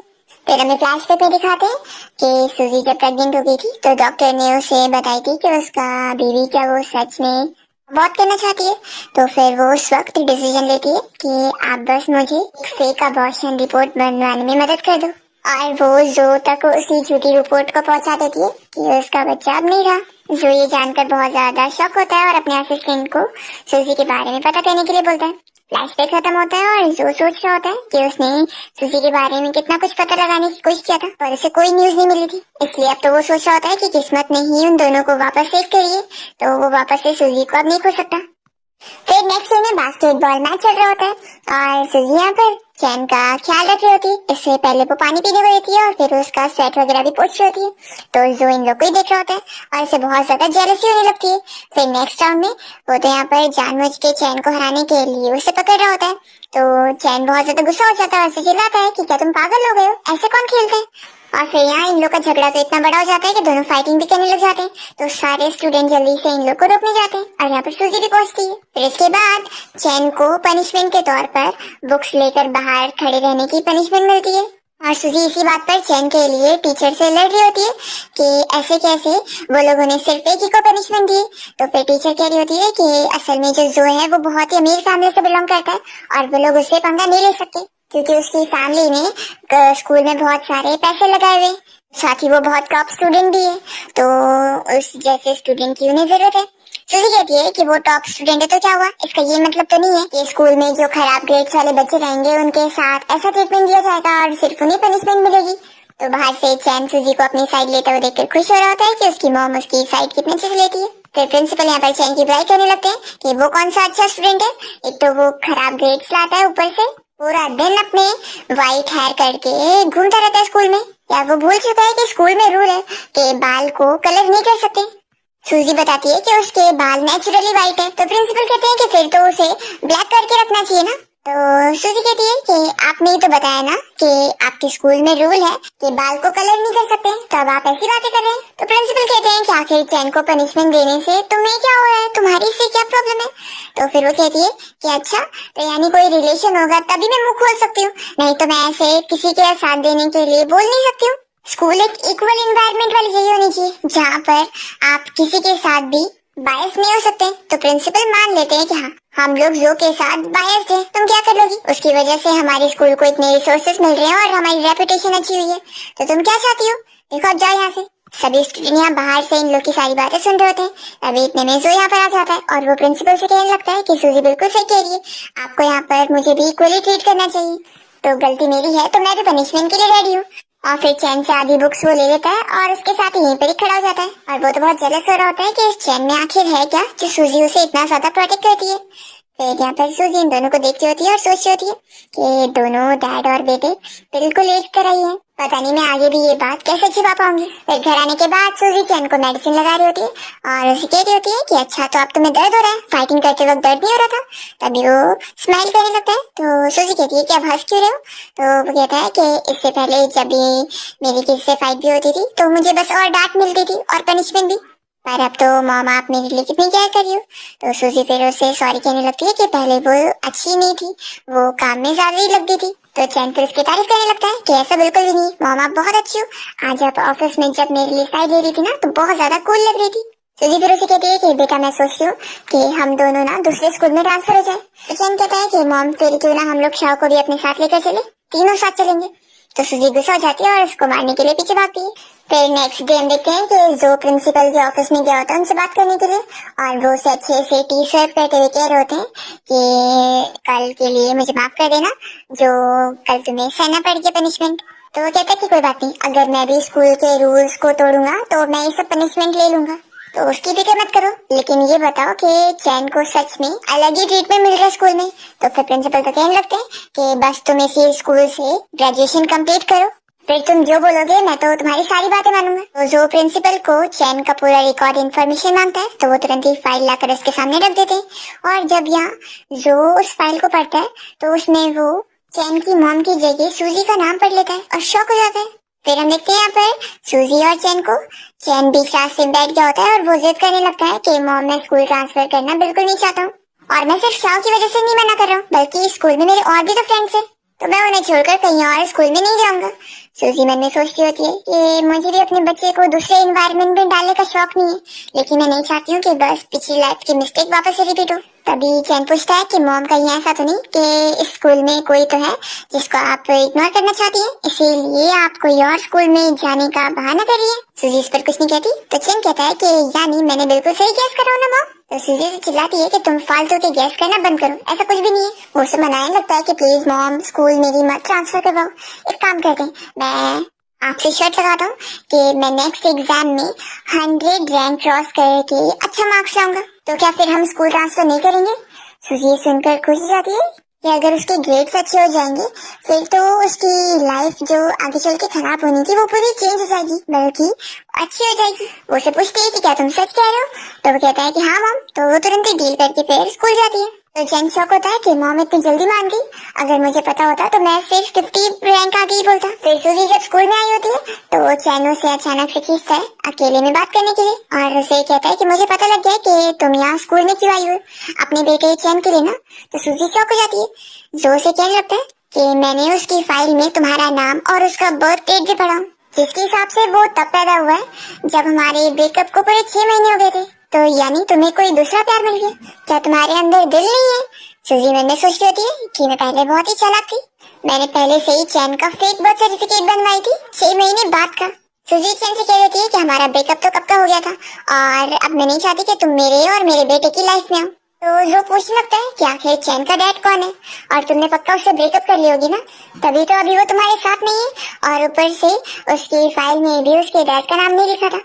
सूजी उसे चिल्ला देती है कि इन सबका तुमसे कोई मतलब नहीं है और वो जाने लगती है और सोचती है कि अब मुझे पता लग रहा है कि मेरा बेटा इतना प्यार में पागल इंसान क्यों है, क्योंकि उसका डैड भी सेम उसी की तरह। और फिर पीछे एक लड़की जो को प्रपोज कर रही होती है तो सूजी इग्नोर करते हुए चली जाती है। फिर नेक्स्ट क्लास में जब टीचर पढ़ा रही होती है तो चैन यहाँ पे टीचर से कोई मैथ्स का क्वेश्चन वापस से सॉल्व करने को बोल रहा होता है। तो टीचर यहाँ पर उसे सजेस्ट करती है कि उन लोगों ने जो स्टडी ग्रुप बनाए हैं उसके हिसाब से वो अपने बाकी ग्रुप मेंबर से हेल्प ले सकता है। और टीचर कहती है कि देखो जो कितना अच्छा स्टूडेंट है तो उससे ही हेल्प ले लो। फिर क्लास के बाद लाइब्रेरी में ये लोग यहाँ स्टडी करने बैठते हैं और जो यहाँ चैन को पढ़ा रहा होता है और वो इसी बारे में सोच रहा होता है कि चैन सूजी और किसी और मैन का बेटा है। यही बात से उसे बहुत गुस्सा आ रही है, इसलिए वो सोचता है कि ये इतना बुद्धू है इसलिए क्योंकि ये पक्का अपने डैड पर गया होगा, उसका डैड भी ऐसी होगा। और फिर जो यहाँ चैन को स्टूपिड बोल देता है तो चैन चिल्लाता है कि तुम किसे स्टूपिड बोल रहे हो? जो कहता है कि तुम्हें बोल रहा हूँ, तुम्हें इतना इजीली मैं समझा रहा हूँ फिर भी तुम्हें समझ नहीं आ रहा। मुझे तो लगता है कि तुम्हें अपना ये साल वापस से रिपीट करना पड़ेगा। तो चैन उसको कॉलर पकड़ लेता है और कहता है कि तुम अब लिमिट क्रॉस कर रहे हो। तो जो कहता है कि क्या वो अपना दिमाग नहीं यूज कर पा रहे हो तो अपना हाथ चला रहे हो, मुझे भी वैसे स्टूडेंट को पढ़ाने का शौक नहीं है जिनके पास खुद ही दिमाग ना हो। तो चैन गुस्से में फिर चला जाता है और फिर वो यहाँ वॉशरूम में आकर इंग्लिश वर्ड्स प्रोनाउंस करने की प्रैक्टिस कर रहा होता है। तो उसका फ्रेंड बाहर से उसके बात सुन लेता है और कहने लगता है कि कितनी शॉकिंग बात है, तो पढ़ाई कर रहा है वो भी बाथरूम में भी। तो चैन उसे बताता है कि मुझे परेशान मत कर पढ़ने दे, अगर मैंने नेक्स्ट एग्जाम में 100 रैंक ऊपर मार्क्स नहीं लाए ना तो मेरी मॉम फिर मेरे स्कूल ट्रांसफर करवा देगी और मैं यहाँ से नहीं जाना चाहता हूँ। तो तभी इतने में जो आते हुए ये सुन लेता है और सोचता है कि अगर इसे स्कूल ट्रांसफर करना पड़ गया तो सूजी भी उसके साथ चली जाएगी, मैं ऐसा होने नहीं दे सकता। फिर चैन जैसे वॉशरूम से यहाँ लाइब्रेरी में आता है तो जो से कहता है कि तुम मेरी जगह पे क्यों बैठते हो। तो जो यहाँ पर उसे समझा देता है कि आधे घंटे में तुम्हारा ये मैथ्स टेस्ट कंप्लीट होना चाहिए। कहता है कि मैं तुम्हारी बात क्यों सुनूं। तो जो उसे जबरदस्ती बैठा देता है पढ़ाने के लिए और कह देता है कि वो उसे नेक्स्ट एग्जाम में 100 रैंक ऊपर मार्क्स दिलवा के रहेगा। तो चैन फिर पढ़ने बैठ जाता है और कहता है कि लेकिन तुमने कहा था कि जो स्मार्ट नहीं है तुम उन्हें पढ़ाते नहीं हो। तो जो कहता है कि अच्छी बात है कि तुम्हें पता है तुम क्या हो, देखो मैं तुम्हें बता दूं कि तुम्हारे पास 29 मिनट है और इसमें ये पूरा कंप्लीट होना चाहिए। फिर हम यहाँ सूजी को देखते हैं जो कि सोच रही होती है कि चैन इतनी देर से उसे दिखाई नहीं दिया, वो कहाँ गया। तो फिर वो तुरंत उसे कॉल करके पूछती है और वो बताता है कि मैं वो के साथ अभी पार्क में आया हूँ। तो ये सुनकर सूजी शॉक होती है और फिर वो भी वहाँ पर पहुंच जाती है और चैन से कहती है कि वो ऐसे कर क्या रहा है। तो फिर वो बताता है कि जो उसे यहाँ पे भी स्टडी करवा रहा है। सूजी फिर चैन से पूछने लगती है कि तुम लोग ने क्या क्या बातें करी। तो फिर वो स्टडी रिलेटेड बहुत सारे अलग अलग टॉपिक बता देता है। तो सूजी कहती है कि तुमने सिर्फ स्टडी के बारे में बात करी। तो चैन कहता है कि हाँ मॉम और क्या करेंगे। तो सूजी फिर खुश होती है कि अच्छा वो यही बातें हुई है और वैसे मॉम इसकी तारीफ तो करनी पड़ेगी, ये रूड कितना भी हो लेकिन पढ़ाता बहुत अच्छे से, मुझे इसका समझाया हुआ सब अच्छे से समझ आ रहा है। तो सूजी जो को देखती है जो कि टेस्ट पेपर चेक करने में लगा होता है। वैसे कहती है कि तुम चलो मेरे साथ और हाँ अब तुम्हें उससे बात नहीं करनी है। तो चैन कहता है कि मॉम आखिर क्यों। तो सूजी कहती है कि कोई रीजन नहीं, तुम बस चलो। तो वो कहता है कि मॉम रुको, मैं समझ गया, आप जानबूझ के मुझे जो के साथ पढ़ाई नहीं करने दे रही ना, क्योंकि आप चाहती है कि मैं अच्छे मार्क्स लाकर शर्ट हार जाऊँ और फिर आप मेरा ट्रांसफर करवा दो। मैं आपकी बात नहीं सुनने वाला। और वो जल्दी से जो के पास आकर और पढ़ने के लिए बैठ जाता है। तो यहाँ पर सूजी भी फिर इन लोग के सामने आकर खड़ी होती है और जो सूजी को देखकर खुश होने लग जाता है। फिर सूजी कहती है कि तुम ऐसे देख क्या रहे हो, पढ़ा रहे हो ना तो पढ़ाई करो। जो कहता है कि मुझे कुछ भूख लगी थी, फ्राइड चिकन खाना है। तो सूजी कहती है कि वेट करो मैं लेकर आती हूँ। तो जो कहता है कि मैं भी साथ चलता हूँ और वो दोनों यहाँ पर चैन को छोड़कर अपना लाइन में लग जाते खरीदने के लिए। और सूजी जो को समझाने लगती है कि तुम चैन से दूर रहो, मैं किसी को भी मुझे और मेरे बेटे को हर्ट नहीं करने दूंगी। तो जो कह रहता है कि मैं कभी भी तुम्हें और तुम्हारे बेटे को हर्ट नहीं कर सकता। सूजी कहती है कि अगर मेरी लाइफ में कोई स्टूपिड काम करी हो ना तो वो है तुम्हारी बातों पर बिलीव करना। तभी बीच में चैन आ जाता है और कहने लगता है कि तुम लोग आखिर क्या बातें कर रहे हो। तो जो कहता है कि मैं सूजी को कह रहा था कि फ्रेंच फ्राइज बिना केचप के ज्यादा अच्छी लगती है। तो चैन कहता है कि कितना बड़ा कोइंसिडेंस है, तुम्हारा और मेरा टेस्ट तो बिल्कुल सेम है। और फिर दोनों एक दूसरे से अपने पसंद के खाने के बारे में बात करने लगते और दोनों के चॉइसेस काफी सेम हो रहे होते। तभी यहाँ पर सूजी इन लोग को आगे बात करने से रोक देती है और चैन को कहती है कि तुम पढ़ाई कर रहे थे ना, जाओ अपना कंप्लीट करो। तो फिर वो चुपचाप से अपना चले जाते हैं। फिर स्टडी के बाद जब ये लोग घर जाने के लिए निकलते हैं तो यहाँ पर चैन अपनी तारीफ कर रहा होता है कि आज मैंने पूरे 5 घंटे तक पढ़ा हूँ। तो जो कहता है कि तुमने 5 घंटे तक बस एक ही मैथ्स का प्रॉब्लम सॉल्व की। तो सूजी और जो दोनों चैन के ऊपर हंस रहे होते हैं। चैन कहता है कि हर स्टूडेंट का पढ़ने का स्पीड अलग अलग होता है और वैसे भी गेम खेलने में तो तुम मुझे नहीं हरा सकते, उसमें तो मैं तुम्हारा डैड हूँ। तो जो कहता है कि अच्छा ऐसी बात है, फिर तो चलो खेल के देखते हैं, फिर पता लग जाएगा कौन किसका डैड है। और फिर दोनों यहाँ वीडियो गेम खेलने पहुंच जाते हैं और सूजी बस बैठकर इन दोनों को देख रही होती है कि कितनी देर तक खेलते रहेंगे। फिर यहाँ पर जो तो चैन से गेम में भी जीत जाता है। तो चैन कहता है कि तुम तो सिर्फ पढ़ाई में भी नहीं अच्छे हो, गेम में भी अच्छे हो, इतने अमेजिंग कैसे। तो जो कहता है कि इसलिए तो बोल रहा हूँ, अब तुम मुझे डैड बोलो। अभी बीच में यहाँ सूजी आ जाती है, दोनों का कान पकड़ के कहती है कि क्या डैड डैड चल रहा है, तुम दोनों चुप हो जाओ और घर चलो। तो चैन कह रहा होता है कि मॉम प्लीज कान छोड़ो और मुझे और खेलने दो ना। वो उसे कॉइन्स भी मांगने लगता है कि यहाँ पर कॉइन्स खत्म हो गए। तो सूजी कह रही होती है कि अच्छी बात है खत्म हो गए, अब तो घर चलना ही होगा। तभी इतने में जो यहाँ पर और भी सारे कॉइन्स लेकर आ जाता है और कहता है कि अभी हम लोग और खेलेंगे। और फिर दोनों इसकी बात नहीं सुनते और वो लोग अपना खेलने में लग जाते हैं। तो सूजी देख रही होती है कि एक और डैड और बेटे आपस में खेलकर खुश हो रहे हैं और ये दोनों भी डैड और बेटे ही हैं। सूजी लेकिन फिर पास्ट को याद करके थोड़ा अपसेट हो जाती है क्योंकि चैन जब छोटा था तब भी से वो बहुत ज्यादा अपसेट रहता था कि सब बच्चों के पास डैड है उनके साथ गेम्स खेलने को, पर उसके पास नहीं है। फिर यहाँ पर सूजी को अपसेट देखकर जो और चैन जल्दी से उसके पास आ जाते हैं और चैन कहता है कि मॉम अब मैं नहीं खेलूंगा, तो अब आप गुस्सा मत हो और आखिर आप रो क्यों रही हो। तो सूजी कहती है कि मैं वॉशरूम जा रही हूँ और जल्दी से चली जाती है। तो जो चैन को डांटता है कि तुम्हारी गलती है, आखिर तुम इतना गेम क्यों खेलते रहते हो। फिर नेक्स्ट सीन में बास्केटबॉल मैच चल रहा होता है और जो देख रहा होता है कि सूजी कोई बात से अपसेट है। तो वो सोचता है कि क्या वो चैन के डैड को याद कर रही है। अभी फिर जो चैन की तारीफ कर रहा होता है कि उसके अंदर कितना ज्यादा स्ट्रेंथ है, जरूर ये उसके डैड से उसे मिला होगा। तो चैन कहता है कि तुम तो मेरे डैड की बात ही मत करो, मेरी मॉम तो मेरे डैड से बहुत नफरत करती है। उसे बताता है कि मैंने तो अपने डैड को देखा तक नहीं हूँ और वो एक बहुत ही बड़ा स्कमबैग है जिसने अपनी वाइफ और बच्चे को छोड़कर चला गया। देखा जाए तो वो पूरा का पूरा ट्रैश है, इसलिए मेरी मॉम उनसे बहुत हेट कर रही है। तो फिर जो खुश होकर पूछता है कि क्या फिर तुम्हारी मॉम अभी सिंगल है। तो चैन कहता है कि मेरी मॉम सिंगल है, इसमें तुम्हें क्यों इतनी खुशी मिल रही है। तो जो जल्दी से टॉपिक को चेंज करता है कि चलो हम लोग गेम कंटिन्यू करते हैं और उसे खेलने लेकर चला जाता है। फिर ग्रुप में स्टडी करने के बाद जो चैन और सूजी को बाहर फिर से खाने की ट्रीट पे लेकर गया होता है और वो यहाँ पर बहुत सारी चीजें ऑर्डर कर देता है। तो चैन बड़ा खुश होता है कि इतना सब कुछ खाने को है। फिर इतने में चैन जो बर्गर खा रहा होता है उसकी वजह से उसे एलर्जी हो जाती है और वो बेहोश होने लगता है। तो सूजी तुरंत ही देखती है कि उस बर्गर में पीनट था, इसलिए उसे एलर्जी हो गई। और तभी यहाँ पर जो ने भी वही पीनट वाला बर्गर खा लिया होता है जिससे उसे भी एलर्जी हो जाती है। तो फिर वो इन दोनों को ही लेकर हॉस्पिटल पहुंचती है। यहाँ पे नर्स काफी शॉक हो रही होती है और जो और चैन दोनों से कहने लगती है कि क्या वो दोनों सगे भाई नहीं है, कि जैसा उनको रिएक्शन हुआ वो तो बिल्कुल ऐसा है कि खून के रिश्ते में सेम ऐसी चीज हो सकती है। ये सब बोलकर नर्स काफी शॉक होते हुए चली जाती है। यहाँ पर फिर चैन गुस्से में कहने लगता है कि सच में मेरे डैड से मुझे यही मिला है, इस एलर्जी की वजह से मैंने कितना सफर किया ये मैं ही जानता हूँ। वो यहाँ पर जो से अपने बचपन का कुछ इंसिडेंट शेयर करता है जब उसे पहली बार ये एलर्जी हुई थी। वो बताता है कि मेरी हालत इतनी खराब थी कि मैं बेहोश तक हो गया था। तब मेरी मॉम ने अकेले मुझे उठाकर सीधा हॉस्पिटल लेकर गई थी और डॉक्टर के सामने प्लीज करी थी कि वो मुझे बचा ले।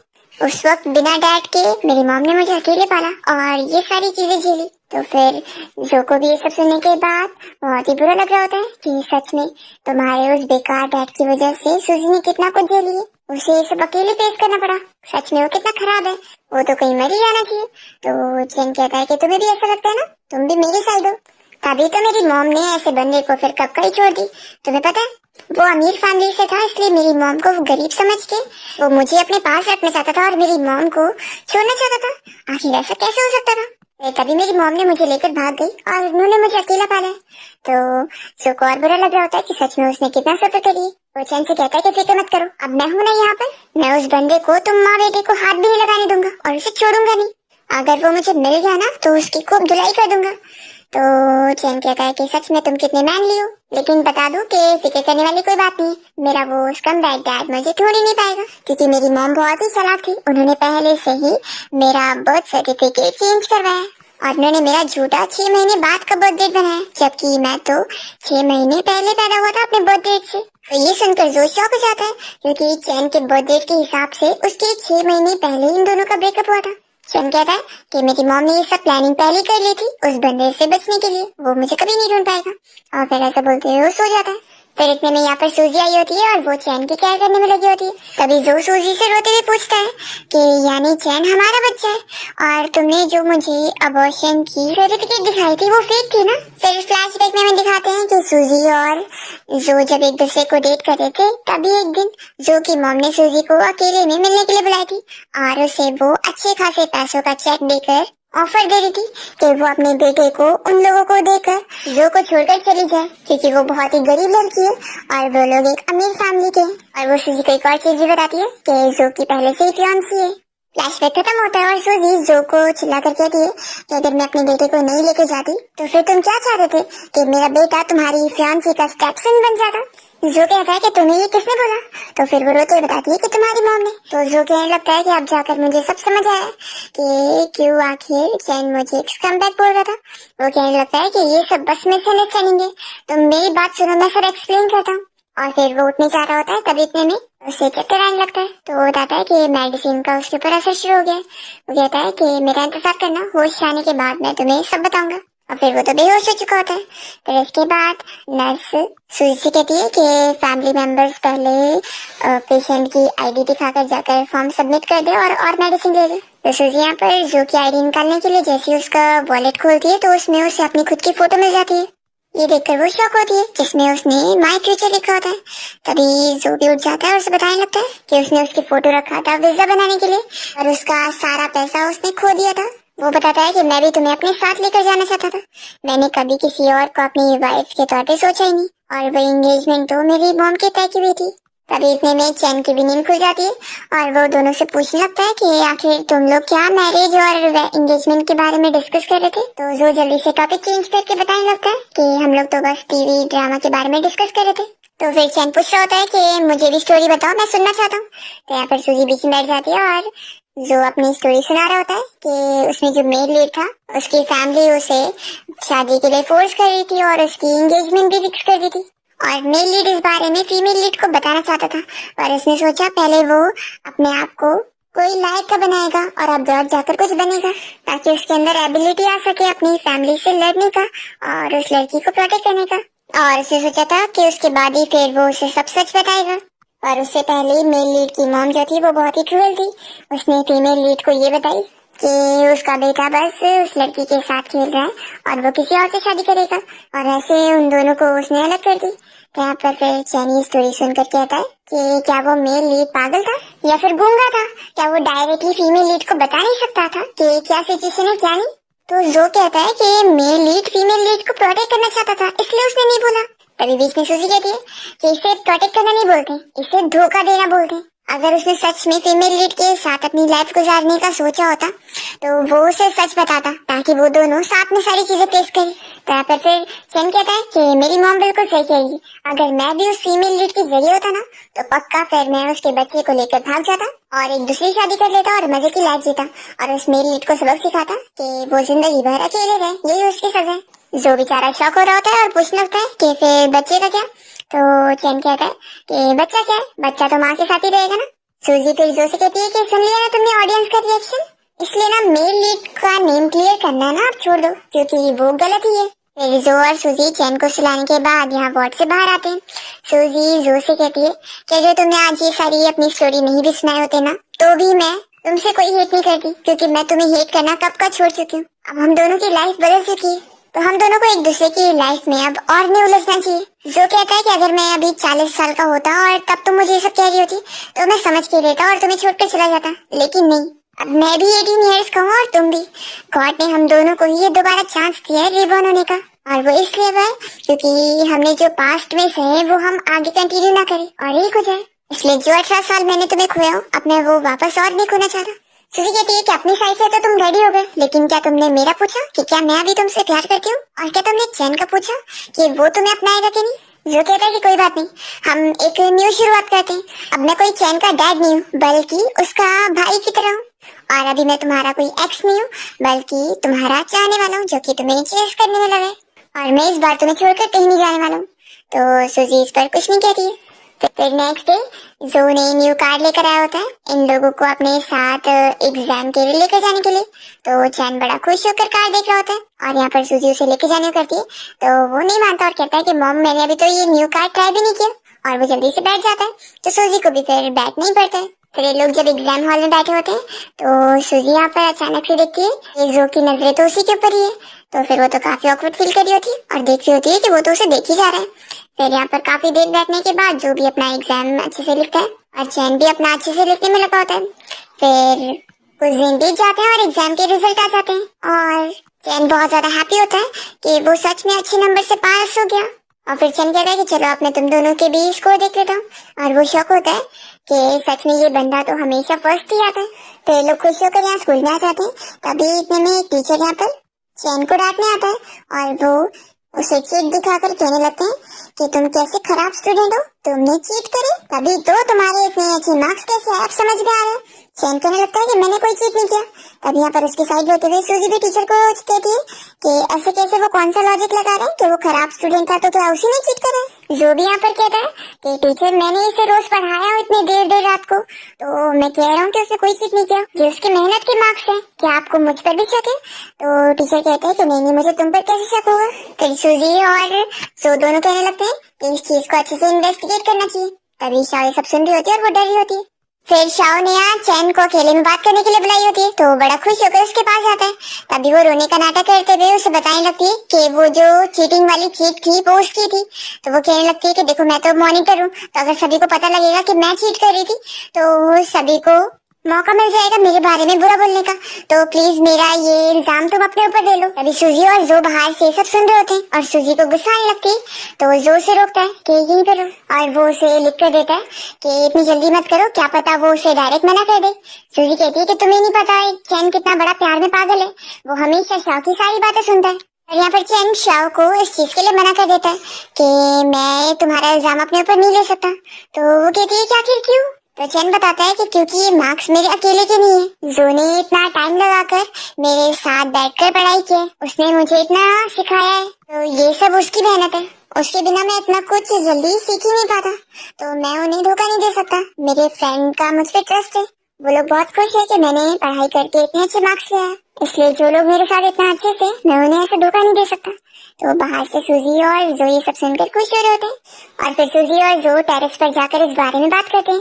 सूजी कहने लगती है कि मुझे लगा था कि मैं अपनी बेटी को बहुत अच्छे से जानती हूँ, पर आज पता लग रहा है कि वो तो बिल्कुल अलग नहीं था। चैन कह रहा है कि क्योंकि तुम उसे स्टूडेंट के पर्सपेक्टिव से देख रही थी इसलिए तुमने ऐसे सोची। सूजी कहती है कि मुझे समझ नहीं आ रहा है, तुमने तो चैन के साथ इतना टाइम स्पेंड भी नहीं करे, तो भी आखिर तुम उसे ऐसे कैसे जान गए? तो वो कहता है कि आफ्टर ऑल मैं उसका डैड हूँ। तो सूजी गुस्सा हो जाती है कि किसने कहा कि तुम उसके डैड हो, और वो चली जाती है। फिर क्लास में टीचर आकर सभी स्टूडेंट को एक मैथ्स का प्रॉब्लम सॉल्व करने के लिए बुला रही होती है कि कौन ये कर सकता है। कोई भी हाथ नहीं उठा रहा होता है, तो टीचर जो को कहती है कि तुम सबसे टॉप स्टूडेंट हो तो तुम करो। तो जो कहने लगता है कि टीचर क्यों ना ये मौका चैन को दिया जाए, वो अब बहुत ही अच्छा स्टूडेंट बन चुका है। और फिर सूजी और जो दोनों चैन को इशारा करते हैं कि वो ये सॉल्व करने जाए। टीचर फिर चैन को कहती है कि हाँ तुम ही आकर करो। तभी राव तो चैन का मजाक उड़ाने लगती है कि ये सबसे बेकार स्टूडेंट है, ये क्या ही सॉल्व कर पाएगा। तो चैन को ये सुनकर बिल्कुल अच्छा नहीं लगता और फिर वो सभी के सामने बोर्ड पे वो मैथ्स की प्रॉब्लम सॉल्व करके दिखा देता है। तो टीचर भी इंप्रेस हो जाती है और सारे स्टूडेंट भी शॉक होते हैं। और चैन फिर शाओ से कहने लगता है कि देखा मैंने करके दिखा दिया ना।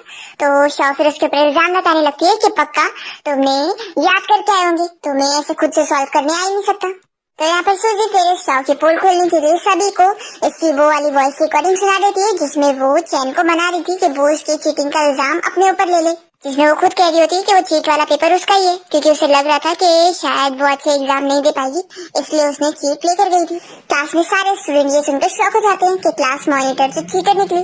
फिर शाओ की तो सभी के सामने बेइज्जती हो जाती है और वो अभी भी चैन को अपना साथ देने के लिए कहने लगती है कि मैं तुम्हारे साथ मजाक कर रही थी ना, तुम सभी को बता दो। तो चैन क्या देता है कि तुमने यही सब मुझे बोली थी और मैंने तुम्हारा साथ नहीं दिया, तो तुम अब ऐसे बोल रही हो। और फिर यहाँ पर सूजी तो बहुत ज्यादा खुश होती है कि मेरा बेटा तो फाइनली अब बड़ा हो गया, और वो और जोर से खमसर दिखा रहे होते हैं कि उसने बहुत अच्छा किया। पर चैन तो यहाँ पे रोने लग जाता है क्योंकि अब उसका दिल टूट चुका है। इसके बाद ये लोग रेस्टोरेंट में डिनर करने गए होते हैं और यहाँ पर भी चैन रोए जा रहा होता है। तो जो कहता है कि चलो अब इतना भी मत रो। तो चैन रोते हुए कहता है कि आपको क्या पता, जब तुम्हारे साथ भी हार्ट ब्रेक होगा ना तो पता चलेगा। तो जो कहता है कि तुम्हें क्या लगता है कि मेरा कभी दिल नहीं टूटा, मुझे तो एक लड़की ने डंप करके गई है। तो चैन कहता है कि आखिर कौन वो ब्लाइंड लड़की थी जो तुम्हें डंप करके गई। तो सूजी अपने बारे में सुनकर तुरंत ही चैन को चिल्लाती है कि तुम बकवास करना बंद करो और खाना खाओ। चैन जोर से पूछता है कि तुम मुझे बताओगे कि जब तुम हार्ट ब्रोक हुए थे तो तुम ये सबसे कैसे बाहर आए थे। तो जो काफी रोने का नाटक करते हुए कह रहा होता है कि मैं हर दिन रोता रहता था और बहुत ज्यादा उसकी याद में ड्रिंक करता रहता था। तो यहाँ पर फिर चैन उसे हक के जा रहा होता है तो जोर से दूर करता है और कहता है कि लेकिन मैं आज तक उस लड़की को भूला नहीं। ऐसा वो जानबूझ के सूजी को देख के बोल रहा होता है और खाने की डिश तुरंत ही उसके पास रखता है। तो फिर चैन यहाँ पर कहता है कि मैं समझ गया, मैं भी अब शाओ को भूलने वाला नहीं हूँ और उसे मैं हमेशा याद रखूंगा। तो सूजी कहती है कि चुपचाप बैठ जाओ। तो जोर से संभाल रहा होता है कि फिक्र मत करो, तुम्हारे इन मुश्किल दिनों में मैं हूँ ना, मैं तुम्हारे साथ ही रहूंगा। और वो उसे हक करके चुप करा रहा होता है। तभी चैन कहने लगता है कि कल अब एग्जाम नहीं है तो क्या फिर भी हमें तुम्हारी कार में बैठकर स्कूल जाने मिलेगा। तो चैन कहता है कि ऑफ कोर्स। और फिर नेक्स्ट डे ये तीनों कार में बैठकर जाते हैं और स्कूल में आके स्टाइल मार रहे होते हैं। फिर हम देखते हैं कि ये सभी जब कैंटीन में होते हैं तो शाओ इन लोग से फ्रेंडशिप करने के लिए इनके पास जाकर बैठ जाती है। पर यहाँ पर जोश पर ध्यान देता है ना चैन, तो फिर वो तो बहुत ज्यादा गुस्सा हो रही होती है। फिर स्पोर्ट्स के टाइम पर जब यहाँ पर चैन को चोट लग जाती है और उसका ट्रीटमेंट तुरंत ही करना रहता है तो सूजी और जो डिसाइड करते हैं कि वो लोग तुरंत यहाँ पर उसका ट्रीटमेंट करेंगे। फिर वो लोग कोई टेक्निक का यूज कर रहे होते हैं उसकी चोट को ऑयल लगाकर मसाज देकर ठीक करने के लिए। और बाहर से शाओ इन तीनों की आवाज सुनकर कुछ और ही समझती है और इन लोग की जल्दी से बातें रिकॉर्ड कर लेती है। फिर नेक्स्ट डे वो इन तीनों के बारे में झूठी इंटरनेट पर रूमर्स फैला देती है। इसके बाद फिर पूरे स्कूल में इस बारे में बातें होने लगती है। तो जब यहाँ चैन ये सब बातें सुनता है तो उसे बहुत गुस्सा आती है कि वो लोग उसकी मॉम के बारे में भी ऐसे कैसे बोल सकते हैं। तो वो इन लोगों की खूब पिटाई कर देता है। तो फाइटिंग की वजह से प्रिंसिपल ने उसे ऑफिस में बुलाया होता है उसे चिल्लाने के लिए। तो यहाँ पर उसका साथ देने के लिए सूजी और जो भी आ जाते हैं। प्रिंसिपल तीनों को डांट कर उनके पेरेंट्स को बुलाने के लिए बोल रहे होते हैं कि वो लोग स्कूल की इमेज खराब कर रहे हैं।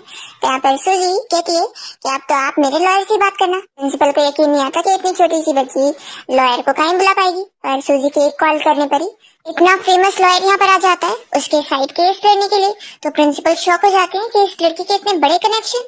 फिर यहाँ पर प्रिंसिपल को चिल्लाने के लिए उन लड़कों के डैड यहाँ पर आ जाते हैं जिनको चैन ने मारा। वो लोग बहुत गुस्सा होते हैं कि हमारे बेटे को ऐसे कैसे हाथ लगा सकता है और प्रिंसिपल आप कुछ कर भी नहीं रहे। तो अपने बेटे के लिए जो इन लोगों से निपटता है और कहता है कि फाइट उनके बेटे ने पहले शुरू किया था। तो फिर ये आदमी अलग अलग धमकी देने लग जाता है। तो जोर से सबक सिखाने के लिए कहता है कि वो उसकी फैमिली को बैंकरप्ट करवा सकता है। क्या वो यही चाहता है? तो उस आदमी को यकीन नहीं आ रहा होता है। तो जो तुरंत ही एक कॉल लगाता है और यहाँ पर इस बंदे को बैंकरप्ट की न्यूज आ जाती है। तो वो तो बहुत ज्यादा डर जाता है और तुरंत ही जो और इन सभी से माफी मांगकर अपने बेटे को लेकर चला जाता है। फिर प्रिंसिपल तो बड़ा शौक हो जाता है कि इन तीनों के कुछ ज्यादा ही अच्छे अच्छे कनेक्शन है। वो बहुत ही तमीज से और अच्छे से इन लोगों से बात करने लगता है। और सूजी कहती है कि हमारे बारे में जिसने ये झूठी रूमर फैलाया ना उसके लिए उसे इंसाफ चाहिए। तो प्रिंसिपल कहते हैं कि इस बारे में इन्वेस्टिगेट करने के लिए वो पूरा साथ देंगे। फिर लोग क्लास में आ जाते हैं और सूजी शाओ से यहाँ पर सवाल करने लगती है क्योंकि उसे पूरा शक होता है कि इसके पीछे उसका हाथ है। तो फिर वो यहाँ पर मान लेती है और कहती है कि लेकिन मैंने कोई झूठ नहीं बोली हूँ। वो सभी को वो रिकॉर्डिंग सुना देती है और कहती है कि आप ही लोग सुन लो कि तीनों सच में कैसे हैं। तभी यहाँ पर चैन अपनी पैंट निकाल कर सभी को अपनी चोट दिखा देता है कि देख लो उस दिन मेरे को यही चोट आई थी और जो और सूजी तो मेरी हेल्प कर रहे थे मुझे ट्रीट करने में। तो यहाँ पर फिर सभी को असलियत पता लग जाती है कि शाओ कितनी बड़ी झूठी है। और फिर प्रिंसिपल शाओ को कह देते हैं कि अब उसे स्कूल से निकाला जा रहा है। तो इसके बाद ये प्रॉब्लम तो सॉल्व हो जाती है और ये लोग अपने स्कूल में अच्छी लाइफ स्पेंड कर रहे होते हैं। पर यहाँ पर जो और सूजी की नजदीकियां बढ़ते हुए देखकर चैन शॉक हो जाता है कि इन दोनों के बीच में चल क्या रहा है। वो जो को अकेले में बात करने के लिए लेकर जाता है और उसे कहता है कि क्या तुम सूजी को पसंद करने लगे हो। तो जो कहता है कि हाँ, क्या तुम्हें अभी तक पता नहीं लगा। तो फिर चैन कहने लगता है कि मैंने तुम्हें जिंदगी भर का अपना फ्रेंड मान लिया था, तो तुम आखिर उसे लाइक करना बंद कर सकते हो।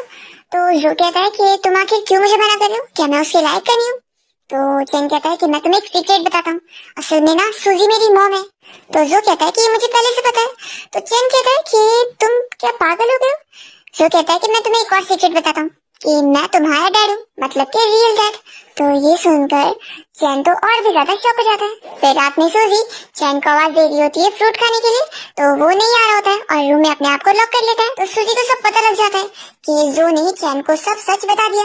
तो वो उसे चिल्लाने लगती है कि ये तुमने क्या कर दिया। अब अगर उसने कुछ भी खुद को हट करने वाला काम किया तो जोया माफी मांग रहा होता है कि उसने सोचा नहीं था ऐसा होगा। और फिर जो सूजी को मनाने के लिए काफी कोशिश कर रहा होता है। तो सूजी का गुस्सा फिर फाइनली शांत हो जाता है और दोनों जैसे किस करने चाह रहे होते हैं, तभी इतने में चैन रूम से बाहर आ जाता है और कहने लगता है कि अब मेरा गुस्सा शांत हो गया। और तभी वो इन दोनों को ऐसे देख लेता है, तो उसे देख कर फिर जल्दी से दोनों दूर होते हैं और चैन फिर रोते हुए वापस अपने रूम में चला जाता है। नेक्स्ट डे हम देखते हैं जब ये लोग स्कूल जाने के लिए निकल रहे होते हैं, तो चैन घर के कपड़े पहनकर आ जाता है और कहता है कि अब मैं आज स्कूल नहीं जाऊंगा, मैं बहुत ज्यादा गुस्सा हूँ आप लोग से। तो फिर सूजी डिसाइड करती है कि चलो आज हम भी छुट्टी मनाएंगे। और फिर ये सभी पूरा दिन बाहर घूमने जाते हैं और बहुत ज्यादा घूमकर फायरवर्क्स देखकर एंजॉय करते हैं। और चैन काफी खुश होता है और कहने लगता है कि मॉम डैड अब आप दोनों ही मेरे साथ हो, तो मैं बहुत ही खुश हूँ। मैं चाहता हूँ कि हमारी पूरी फैमिली हमेशा ऐसे ही साथ हैप्पी रहे और मैं चाहता हूँ कि छुट्टी वाले दिन भी रोज रहे। तो सूजी उसे डांटती है कि स्कूल तो उसे जाना ही पड़ेगा।